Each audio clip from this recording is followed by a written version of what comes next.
com júbilo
simples, pode ser melhor, pode ser melhor.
soando o meu nome a chamar. Cante.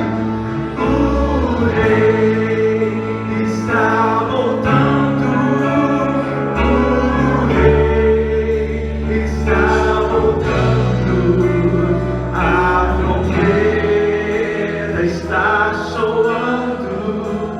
O meu nome a chamar. O Rei está voltando. O Rei está voltando. A trombeta está soando. O meu nome a chamar. Sim, o Rei está voltando.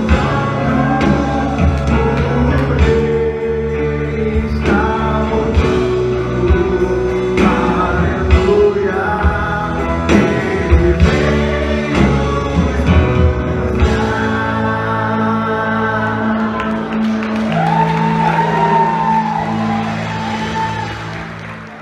Vamos ler a palavra, Isaías 44. O que eu vou fazer, né, irmão? Já encomendaram a mensagem, então o que eu vou fazer? Comentaram, eu vou fugir disso aqui, rapaz. Isaías 44. Isaías 44 diz assim: agora, pois, ouve, ó Jacó, servo meu, ó Israel, a quem escolhi. Assim diz o Senhor. Olha que frase linda essa, não é? Assim diz o Senhor que te criou e te formou desde o ventre e que te ajuda. Não temas, ó Jacó, servo meu, ó amado, a quem escolhi. Amém. Quando Deus falou esse texto, o que é que estava acontecendo com aquela nação? A gente vai tentar extrair um pouco do que eu entendi desse texto, do que serve para a nossa vida, sem tentar contar muita história, porque você conhece muito, né, da história, e você tem a Bíblia para você ler. Então eu não vou ficar lendo a Bíblia aqui para você, porque você pode fazer isso na sua casa. Você pode ler a história, você tem acesso à Escritura. Então eu não vou refazer toda a história. A ideia é que a gente tente absorver desse texto que serve para a nossa vida. Então, aquilo que Deus falou comigo através da leitura, da oração, eu quero compartilhar com você, quero aplicar para o nosso dia hoje, para ver se tem alguma coisa que serve para nós aqui. E você vai tentar identificar se isso serve para você ou não. Eu quero pedir perdão pela minha voz, que essa semana não estive muito bem de saúde e vou precisar tomar água frequentemente. Então você seja tolerante, por favor. A primeira coisa que eu consigo ver nesse texto é que para chegar nesse texto, Deus falou outra coisa para Israel. Deus preparou Israel para dizer estas palavras, para dizer esta frase. Estava acontecendo alguma coisa por trás. Israel estava no cativeiro babilônico e Deus deu uma palavra para Isaías a respeito desse cativeiro. Chegou os 70 anos, chega de cativeiro. No capítulo 43 e no versículo de número 14 diz assim: assim diz o Senhor, o que vos redime, o Santo de Israel, por amor de vós, enviarei inimigos contra a Babilônia, e a todos os de lá farei embarcar como fugitivos, isto é, os caldeus dos navios com os quais se vangloriavam. Eu sou o Senhor vosso santo, o Criador de Israel, vosso rei. Assim diz o Senhor, o que outrora preparou um caminho no mar e nas águas impetuosas uma vereda. O que fez sair o carro e o cavalo, o exército e a força, jazem juntamente lá, e jamais se levantarão, estão extintos, apagados como uma torcida. Não vos lembreis das coisas passadas, nem considereis as antigas. Eis que faço coisa nova, que está saindo à luz, porventura não percebeis? Eis que porei um caminho no deserto e rios no ermo. Amém. Aleluia. Israel estava no cativeiro. Quando eu leio essa palavra, eis que porei um caminho no deserto e rios no ermo. Duas coisas eu percebo aqui. Primeiro, Deus interfere nas nossas crises. O Deus que você conhece, Ele é um Deus pessoal. Não é um Deus que está assim no ar, só preocupado com as coisas do universo. Não, o Deus que você serve, Ele é pessoal. Israel estava vivendo uma das fases mais difíceis da sua história, até o dia que o rei decretou o fim do cativeiro babilônico. E a profecia estava aqui no versículo 14 que nós lemos: por amor de vós enviarei inimigos contra a Babilônia. É Deus cutucando a Babilônia, mas como consequência disso, o povo de Israel estava livre. Era uma crise que estava acontecendo no mundo, porque é o império babilônico caindo. Esse império caindo, muita coisa desmonta. Junto com essa crise que está instalada, tem um presente de Deus escondido nela. Saiba enxergar isso. Junto da crise tem um presente dentro dela. Toda crise traz um presente escondido nela. Saiba enxergar isso. Deus interfere nas nossas crises pessoais. Primeiro. Segundo, Deus envia respostas no deserto. O deserto não é apenas um lugar árido. Não, o deserto é lugar da voz de Deus. O Senhor ia providenciar o suprimento necessário para o seu povo atravessar o deserto. Deus ia trabalhar desta forma. A gente vai falar um pouco mais sobre isso daqui a pouco. Então esse texto ele faz referência ao retorno de Israel do exílio babilônico e também da reconstrução de Jerusalém e de seus muros. A longo prazo, esse texto também fala sobre a profecia do reino de Deus. Está falando sobre o reino de Deus. Lá para frente é muito assunto, né, irmão? Então a gente não vai tratar de tudo isso aí hoje. Mas o texto começa assim: eis que eu faço uma coisa nova. Essa coisa nova o que é? É a libertação de Israel da servidão do cativeiro.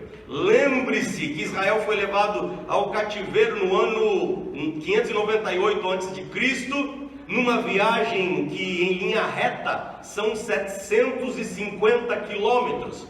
Mas como precisa ir por um caminho onde possua descanso, parada, água, vira 1.350 quilômetros. Eles precisam caminhar muito mais. A Bíblia vai dizer que eles fazem esse caminho em 5 meses.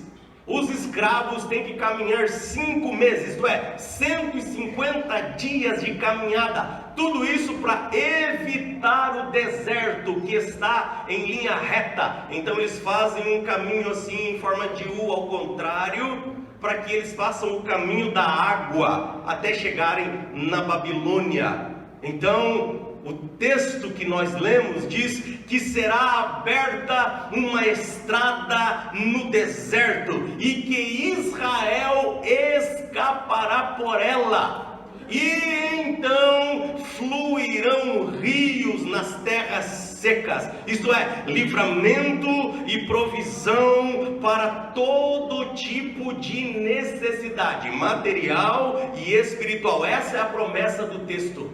Necessidade material e espiritual, o Senhor está provendo para o seu povo. É uma profecia específica. Quando foi isso?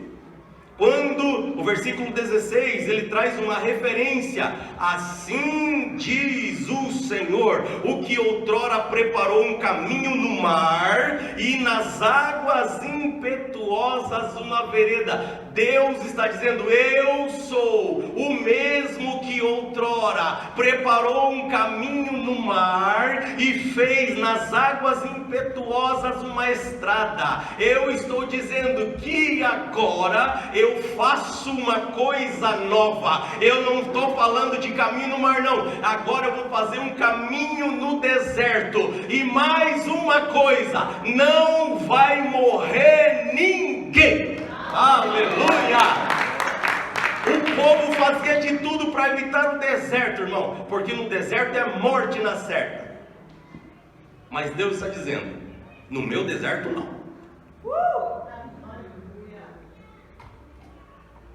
Quando foi esse caminho no mar?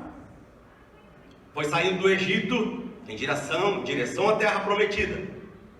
Quando Israel teve que atravessar o mar, em seguida eles precisavam enfrentar o deserto. Atravessou o mar, em seguida é o deserto. Mas quem fez o caminho no deserto foi Deus. Porque se você se lembra, o texto bíblico diz que havia uma nuvem que ia caminhando, mostrando o caminho para eles. Ah, pastor, mas agora não tinha mais as cebolas e os pepinos do Egito. Mas agora Israel está livre. Não tem mais o privilégio do Egito, não tem. Mas agora Israel está livre. Quando eles chegaram no deserto, eles entraram em crise. Por quê? Porque não tinha o que eles estavam acostumados a ter. Mas eles não conseguiam ver a liberdade que Deus tinha dado a eles. Eles só conseguiam ver aquilo que perderam. A nuvem ia à frente. À noite, uma coluna de fogo se movia. Desde o Egito até a terra prometida. Se você andar por aquela região, você vai ver que é totalmente árida, desértica. Se você parar para refletir, irmão, a respeito dos milagres que a Bíblia registra, você vai perceber que um grande número deles foi realizado no deserto. É no deserto que o Senhor enviou codornizes para alimentar o seu povo. É no deserto que o Senhor envia o maná. É no deserto que o Senhor faz sair água da rocha. É no deserto que as águas amargas se tornam potáveis. É no deserto que as roupas não rasgavam e os sapatos não gastavam. É no deserto que é o lugar onde Deus envia um corvo para sustentar o seu profeta. Esse mesmo profeta, ele é enviado ao deserto de novo, coitado do profeta, para ser sustentado por uma viúva pobre. Uma coisa é você ser sustentado por uma viúva rica, outra coisa é a viúva pobre. Quando ele chega lá, Deus fala para ele assim: vai, que tem uma viúva que vai te sustentar. Ele chega na viúva e fala: você é viúva? E acho que é você mesmo. E ela diz: não sei, por quê? Porque eu vim aqui para você me sustentar. E ela diz assim: olha, eu vou preparar esta última comida para nós morrermos. Acabou a comida, vai todo mundo perecer, não sobrou esperança para mais ninguém. Pensa numa pessoa sem esperança, acabou a esperança dela. O profeta fala: não, antes de você morrer você vai fazer um bolo para mim. O profeta doido da cabeça. Antes disso aí você vai fazer para mim. E Deus usou ela para sustentar o profeta. É no deserto. No deserto Jesus multiplica pães e peixes. Deserto é lugar de milagres, segundo a Bíblia. É no deserto, irmão. Toda vez que o Senhor nos leva ao deserto, Ele está permitindo uma crise, uma adversidade para nós. Eu sempre que prego sobre deserto, eu lembro que deserto ele tem pelo menos 3 objetivos. Primeiro, deserto nos projeta para Deus. O deserto, ele nos leva para Deus. E você já sabe do que eu estou dizendo, porque quando a gente vê um cenário de adversidade, nós somos impelidos à presença de Deus. Quando a coisa está boa, cuidado, porque você está chamando a adversidade. Ah, pastor, quer dizer que se eu tiver bem, dinheiro no bolso, saúde para dar e vender, eu estou chamando a adversidade? Não. Eu estou dizendo que quando você está bem, dinheiro no bolso, saúde para dar e vender, você se afasta de Deus, e como Deus é misericordioso, Deus te ama e não quer que você se perca, Ele manda a adversidade porque Ele sabe como você reage na adversidade. É só os negócios dar errado, você dobra o joelhinho lá e diz: Senhor, tem misericórdia. É só o filho ficar doente, você tem que correr para o hospital, e você vê ele entrando assim numa salinha, você dobra o joelho lá mesmo, na sala de espera, e diz: Jesus, tem misericórdia. É só o teu telefone tocar e chegar uma notícia do Brasil que tem alguém lá numa situação de enrosco, aqui onde você está, você é crente, você faz isso, você dobra o seu joelho e diz: Senhor, lá onde estiver, num quarto de um hospital, tenha misericórdia. Deus sabe como você reage na adversidade, é por isso que ela nos projeta para Deus, a adversidade. Segundo, o deserto nos fortalece. É a segunda coisa que o deserto faz. Se você tem a postura correta diante do deserto, se você aceita a proposta de que o deserto nos projeta para Deus, ele vai te fortalecer, para que o deserto não seja o local da sua morte, mas ele não será, ele será o local da sua capacitação, o local do seu treinamento, o local onde você será preparado. E terceiro, o deserto tem o propósito de manifestar o milagre de Deus em nós. O milagre de Deus em nós. Enquanto está no campo da possibilidade, irmão, não é milagre que você precisa. Enquanto existem possibilidades, o que você precisa é encontrar uma saída. Mas quando acabaram-se as possibilidades, é aí que o milagre entra em cena. O milagre só vai acontecer quando se tornar impossível. Não tem jeito. Quando piora para nós, fica melhor para Deus, porque aí entra no campo de Deus. Deserto é lugar de milagres. Então eu queria dizer algo para você aqui esta noite: nunca despreze o deserto. Sabe por quê, irmão? Porque às vezes ele é necessário para a nossa vida. Deserto é necessário. E eu não estou falando de um deserto de pedra e areia, mas eu falo de um lugar que está deserto. É um pouco diferente.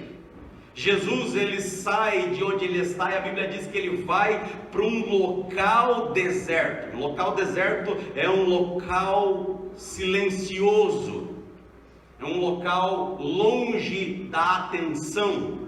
Moisés, ele saiu do palácio em direção ao deserto. Moisés precisava ficar só. Você precisa ter um mínimo de conhecimento a respeito da vida de Moisés e da vida de Jesus para entender isso que eu estou falando. Moisés sai do palácio e vai em direção ao deserto.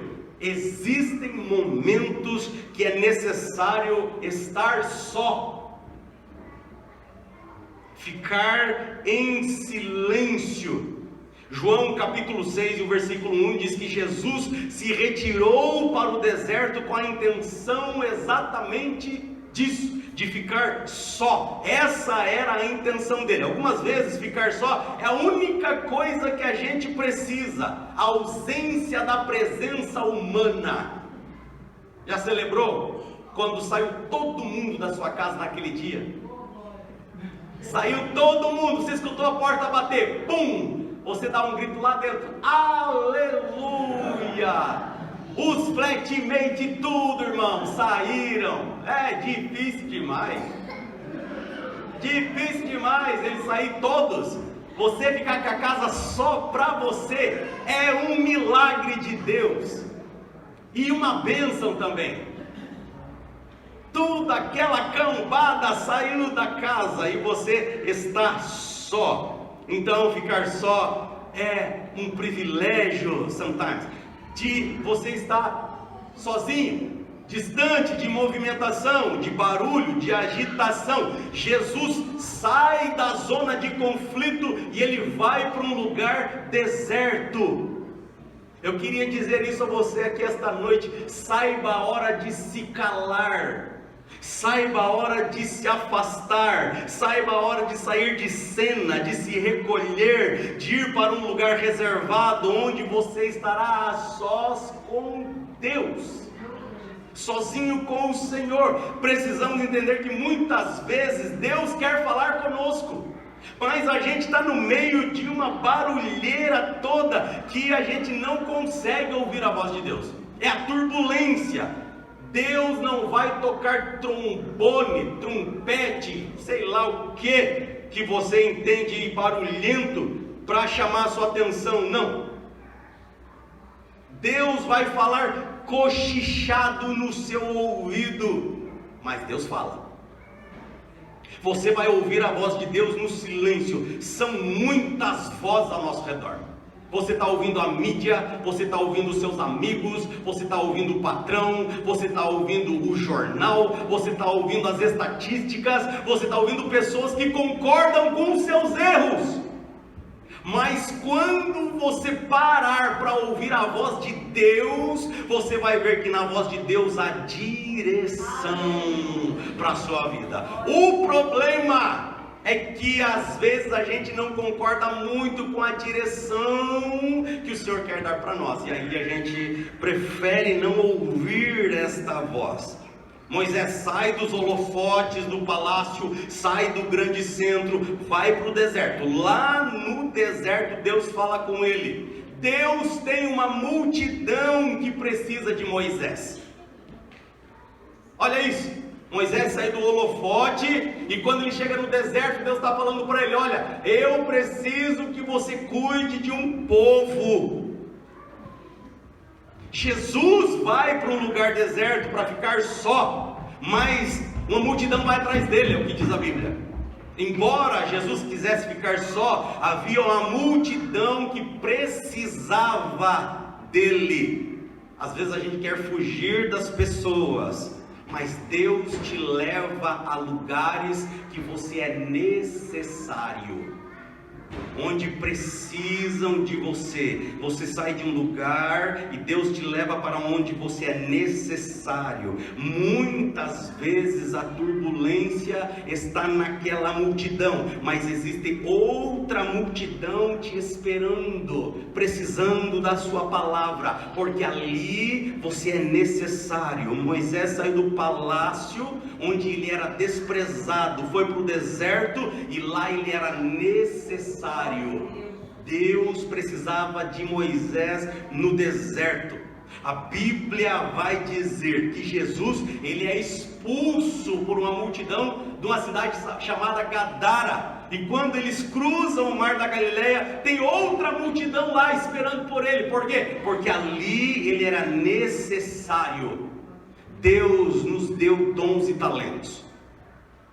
Não é para você ser mais bonitinho, não é para você falar mais bonito, não é para você se achar mais importante, não é porque você terá cadeira cativa no céu, não é porque Deus considera você melhor do que os outros. Não, Deus te concedeu dons e talentos porque Ele quer usar você de forma específica em locais que você seja necessário.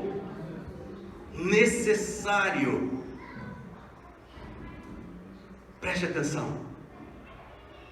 Se Deus te deu habilidades, essas habilidades não são para ficarem escondidas mas para abençoar pessoas. Eu fico admirado quando chegam pessoas do Brasil e a gente vai tentar conversar com elas para que elas façam alguma coisa para Deus, e elas dizem: pastor, eu não sei fazer nada, eu não tenho talento nenhum, eu não canto, eu não prego, eu não sou diácono, eu não sou presbítero, eu não sou nada. Meu Jesus, chegou desmontada na Nova Zelândia. A gente tem que tentar remontar, igual aquelas bonecas que você jogava na parede assim, se desmontava em 5 partes: cabeça, tronco e membros. 3 partes, né? Mas eu estou considerando 2 braços e 2 pernas. Dá mais, né? 4, 5, 6. Jogava, pô! Deus nos traz de volta para si, para que a gente possa recomeçar. Ah, pastor, mas eu não sei fazer nada. Sabe, se dispõe a fazer algo para Deus e você vai ver como Ele vai te usar. Jesus, Ele se compadece de uma multidão que vem atrás dele, e Ele atende essa multidão. Não importa o momento que você está vivendo, irmão. Se Deus te deu uma oportunidade de abençoar alguém, não se omita, não se negue a ser resposta de Deus para alguém, apesar do deserto que você esteja vivendo. Apesar do deserto, se surgiu a oportunidade de ser bênção na vida de alguém, seja. Se você tem essa oportunidade, utilize. Israel estava debaixo de uma servidão na Babilônia, vivendo o tempo do choro, do luto, da derrota que já durava 70 anos, mas Deus levantou um profeta lá que diz o seguinte: eu estou fazendo uma coisa nova. Isaías 46, verso 10 diz que Deus conhece o fim das coisas antes do começo delas. Olha que privilégio você servir um Deus desse. Deus conhece o fim das coisas antes do começo delas. Então eu quero dizer, Fúvia, que o dia que você entrou pela porta, Deus já estava vendo este dia aqui. Este dia. Porque Deus conhece o fim antes do começo. Deus conhece o final da história antes que a história comece. Mas Deus nos prova, irmão. Deus nos prova para que você possa ver o que é andar pela fé, o que é caminhar pela fé. Ananias, Misael e Azarias só saberiam que poderiam passar pela fornalha depois que passaram por ela, mas eles tiveram que passar por aquela situação. Eles tiveram que aceitar entrar na fornalha. Eles tiveram que parar de reclamar, ou não reclamar at all, e entrar na fornalha. Você já parou para pensar que este deserto que você está passando é para que você ouse caminhar pela fé e descubra onde você pode ir pela fé com Deus? Como você pode atravessar esse deserto? Neemias, ele reconstrói os muros de Jerusalém em 52 dias, mas na hora de colocar as portas dos muros, os construtores disseram assim: nós temos que parar a obra, porque tem muito entulho, tem muita coisa ruim aqui. Se você ficar olhando para o entulho, você para. Se você ficar olhando para as coisas que deram errado, você não caminha. Se você se concentrar nas derrotas, você não enxerga as vitórias. Se você ficar olhando para os tropeços, você esquece os acertos. Por isso que no versículo anterior, o versículo 18 do texto que nós lemos, diz: não vos lembrareis das coisas passadas, e nem considerai as antigas. Para de ficar remoendo as coisas que passaram. Pare de ficar considerando as coisas antigas. Eclesiastes capítulo 11, verso 4 diz que quem olha o vento não semeia nunca. Quem olha a condição climática não faz nada. Quem olha para Nova Zelândia esperando um dia de sol não vai sair para andar nunca nessa vida. Se você não andou hoje, nessa semana, perdeu o Playboy. Só semana que vem vai ter um solzinho igual esse. Vamos ficar de pé. Acabou. Eu queria dizer a você uma coisa, irmão. Não fique preso porque você tem pouco. Não fique preso porque você está olhando o que você tem nas suas mãos. Levante a sua cabeça e comece a caminhar. Pastor, mas você esqueceu do deserto, o que eu faço com o deserto? Deixa o deserto de lado. Deixa o deserto de lado e olha para as estrelas. Não fique olhando apenas para a dificuldade do processo. Avance em nome de Jesus. Não fique murmurando o quanto é difícil. Você está sendo testado. A vitória vem. A vitória vem. E a vitória daquele que permanece, não daquele que permanece na Nova Zelândia. A vitória daquele que permanece em Cristo. Aquele que permanece firme nas promessas do Senhor. Não esqueça, o Senhor preparou para Israel um caminho no meio do deserto. Ele disse: eu vou prover água, a provisão é por minha conta. Deus está falando de oportunidades. Eu vou abrir oportunidades em portas que não existem nem parede. Você vai só passar por elas. Eu vou criar as oportunidades. Caminho de deserto é caminho de aridez, é caminho de onde não tem nada. Eu vou prover o que é necessário para que você caminhe pelo deserto.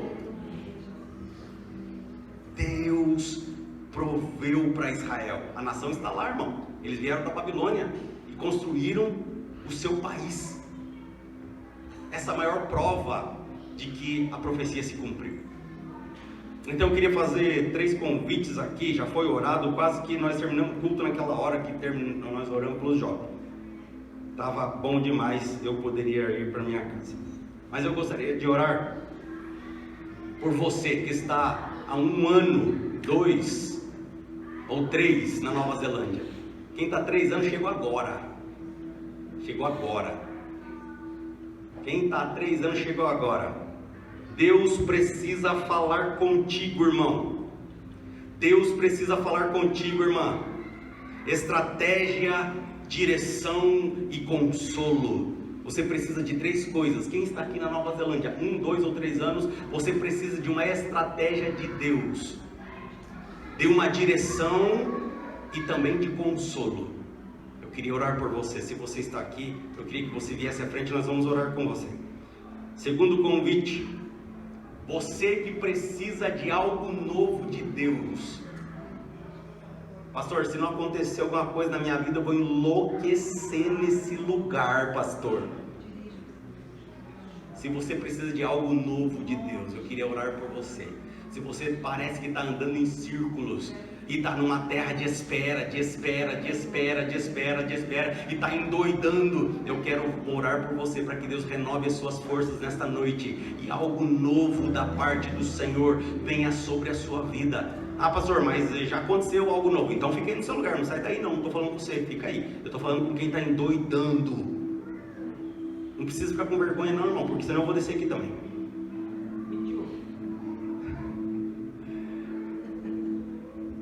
Você precisa de algo novo de Deus. E terceiro convite, você que precisa de Jesus. Eu quero dizer a você que existe provisão na caminhada com Jesus.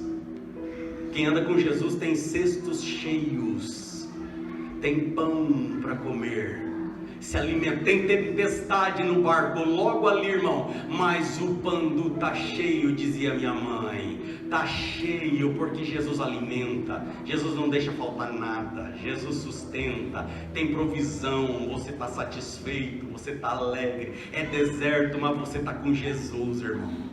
É deserto, mas você está caminhando. É deserto, mas você está com a barriguinha cheia. É deserto, é dificuldade, é tempestade, mas Jesus está no barco.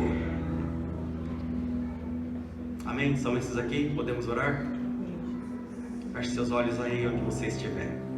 Nós queremos orar. Senhor nosso Deus e Pai, em nome de Jesus, nós queremos finalizar este culto, Senhor, te dando graça pelo que o Senhor tem feito nas nossas vidas. Obrigado, Deus, pelo teu cuidado. Obrigado pela tua provisão.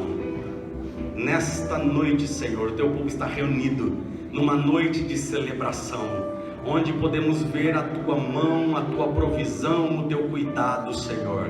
Pessoas que deram um passo à frente, dizendo exatamente o que precisam de ti, Deus. Este povo precisa de estratégia, precisa de direção, mas também precisa de consolo. Nesta noite, em nome de Jesus, eu quero ministrar o consolo da parte do Senhor sobre cada coração ferido aqui neste lugar, cada coração que falta consolo, cada coração que precisa do consolo do Espírito Santo, cada coração que está quebrantado aqui esta noite. Senhor, envia consolo. Esta é uma promessa da tua parte e por isso nos apropriamos dela nesta noite, do consolo que vem do céu. Nós precisamos também de estratégia, Senhor, precisamos de direção. Dá direção ao teu povo, concede direção aos teus filhos, concede estratégia a eles, Senhor, para trabalhar na tua obra, para conduzir a sua vida, para conduzir a sua família. Concede a eles, Deus,